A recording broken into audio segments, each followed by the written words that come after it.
اللہ تعالیٰ کسی کو زیادہ دے کے آزماتا ہے، بے شک۔ کسی کو کم دے کے آزماتا ہے، تو یہ اس کی آزمائش ہے، اس کا امتحان ہے۔ وَلَنَبْلُوَنَّكُم بِشَيْءٍ مِّنَ الْخَوْفِ وَالْجُوعِ وَنَقْصٍ مِّنَ الْأَمْوَالِ وَالْأَنفُسِ وَالثَّمَرَاتِ وَبَشِّرِ الصَّابِرِينَ۔ بے شک۔ تو ہمیں قناعت اور صبر کا دامن تھام کے رکھنا چاہیے۔ اگر وسائل تھوڑے ہیں، اگر ہم چاہتے ہیں ہمارا رزق حلال بڑھ جائے اور برکت پیدا ہو، تو فجر کی سنتوں اور فرضوں کے درمیان 41 دفعہ سورہ قریش یہ جو ہے اس کو باقاعدگی سے پڑھا جائے۔ اللہ رب العالمین رزق میں برکت کر دیں گے، اضافہ ہو جائے گا۔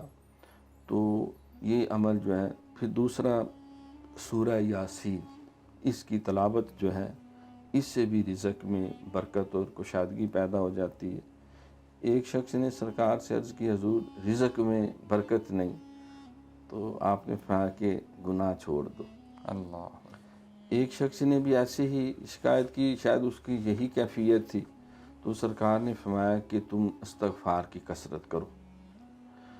تو اسلامی تعلیمات کے اندر جو ہے یہ رزق حلال کے حوالے سے یہ سورۃ قریش کا وظیفہ اور اللہم اکفنا بحلالک عن حرامک واغننا بفضلک عمن سواک، اے اللہ تو ہمیں رزق حلال عطا فرماؤ، حرام سے محفوظ رکھو، اور ہمارے رزق میں تم برکت فرماؤ، اور اپنی جناب سے ہمیں وسیع رزق حلال عطا فرماؤ۔